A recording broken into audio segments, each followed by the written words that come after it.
So House Speaker Mike Johnson has had a few chaotic weeks, to say the least, on Capitol Hill. The Speaker managed to get the lower chamber's foreign aid package passed on a bipartisan basis, despite threats to tank it from Republican isolationists. Take a listen to what he said right before the vote.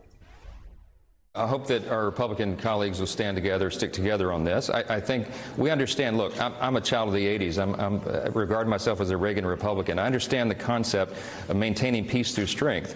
That's one of our guiding principles. It's a really important philosophy, and it's a big part of our party and our worldview. And I think here is an opportunity to make that stand at a really critical time in world history. With that bipartisan win, Johnson was effectively able to silence those same far-right members who had been threatening to remove him from the speakership. Speaker Johnson yesterday also addressed a group of protesters at Columbia University who heckled him as he attempted to speak to the press. Take a listen. A growing number of students have chanted in support of terrorists. They have chased down Jewish students. They have mocked them and reviled them. They have shouted racial epithets. They have screamed at those who bear the Star of David. Enjoy your free speech. We're going to do what is right by America. We respect free speech. We respect diversity of ideas. But there is a way to do that in a lawful manner, and that's not what this is.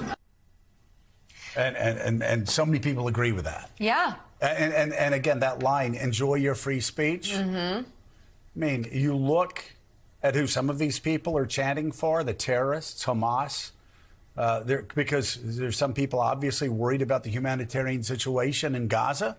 For some reason, they weren't as worried when Assad killed 500,000 Arabs or when Saddam Hussein had wars that killed 1 million Muslims. So we can ask why they act this way when Jews are attacked in the worst slaughter since the Holocaust and then are trying to hunt down those terrorists. But we'll put that to the side. When he says enjoy your free speech, it contrasts so much with Hamas. There was no free speech in Gaza under Hamas. There were no rights that we enjoy here in the United States. If they had protested like that in Gaza since 2005, they would have probably been killed. So I really like the question that our next guest asks. It's a great question. Joining us now, staff writer at The Atlantic, Elaina Plott Calabro. Her latest piece is entitled The Accidental Speaker, which details her recent interview with Speaker Johnson. And the question was, is he actually good at this? What if he might? What if he might be good at this? But the piece is amazing. It is Elaina. amazing. You go through sort of his worldview as it developed through his life as the son of a firefighter who was severely injured, a son of divorce, a man who had to take on a lot of responsibility at a very young age. Yeah, who was basically a father for his younger kids. And then siblings. Before he actually had his biological children, he adopted a child. And there's just so much to him that actually helps a lot of what we're seeing now make sense. Tell us a little bit more about your piece and why that question was sort of put in there almost as a subtitle. Well, first, thank you both so much for having me. I've missed y'all. It's really great to be back. We've missed you. I think what really got me intrigued by the story of Mike Johnson is from the moment I, really started paying attention to his speakership, I would say into the sweep of 2024, he really struck me as an anachronistic leader, especially within this Republican Party. As he mentioned in the clip y'all just played, he is a child of the Reagan years. For Mike Johnson, Reagan was to him the platonic ideal of a statesman, and particularly in as much as it related to his relationship with Democratic House Speaker Tip O'Neill. He really valued this idea that you could be on entirely different sides of the aisle on a piece of policy, but ultimately respect one another and trust that the other is trying to get to yes in as good faith as you are. And so I think what I, through my reporting, discovered as being one of the major shell shocks, I think, of his speakership was the realization that not everyone in his own conference, we're not even talking about Democrats, was willing to work with him with that baseline understanding of good faith. And I think it's important for viewers to remember that this is not some bipartisan squish. You know, for Mike Johnson's tenure in Congress, before he became Speaker, he voted in line with the Freedom Caucus essentially on everything. I mean, ideologically, there are very few members in the House conference more conservative than Mike Johnson, but it's the tactics and the disposition that differentiates himself, I think, from Donald Trump's Republican Party, if that makes sense. Well, yeah, it makes so much sense.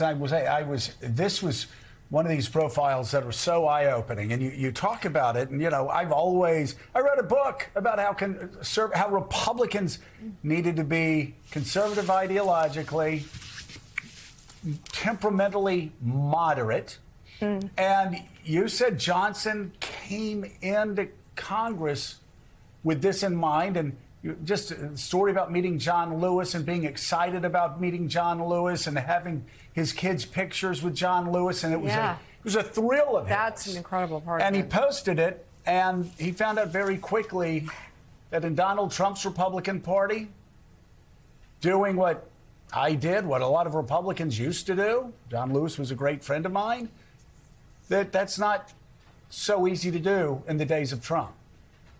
No, it's not. And I think what Johnson also realized is that the ideas no longer counted. I mean, through the months that I followed him, spoke with others around him back home in Shreveport on the House floor, I think he sort of assumed that of all the stories his speakership could have assumed, the one that where his closest friends and his closest former ideological allies would be his most outspoken opponents, I just don't think he saw that coming to a degree and has really struggled to make sense of that. And I think the upshot has become, well, maybe the ideas were never really the point in the Republican Party, and it was just, it was always an attitudinal thing, not necessarily what you were fighting for, but just that you were willing to fight in a way that they deemed strong enough.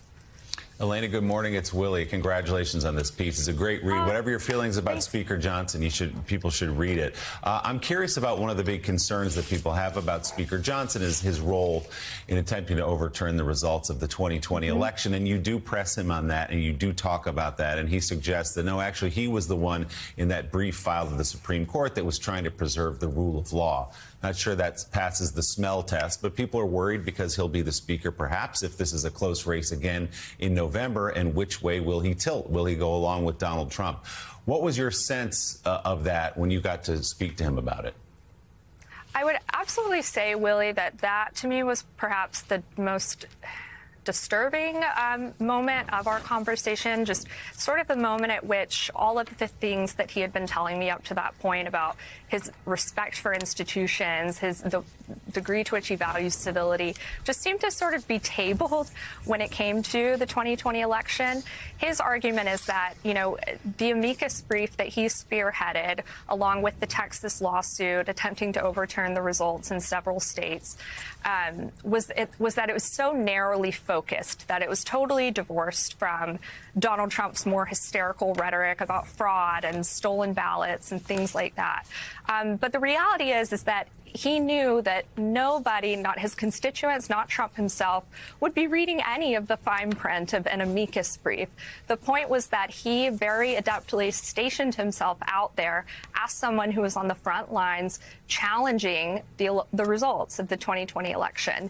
And when he said to me, you know, my goal as speaker is to restore trust in the institution, what I said was, how can Americans expect to trust the results of this election and your claim that, you know, we should, when in fact you fomented that distrust in the election not 4 years ago, hardly. And I just didn't get a satisfying answer on that point.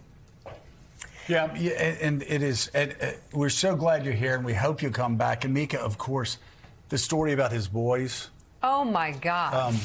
Almost drowning. Almost drowning. After having dinner with the president at Mar-a-Lago, like a day later. But it's gosh. incredible. The piece is really, profile. it's interesting, and it's also multidimensional. That question is confounding, and it's worth talking about more. The Atlantic's Elaina, Plott, Calabro, thank you so much for coming on the show, and we'll see you soon.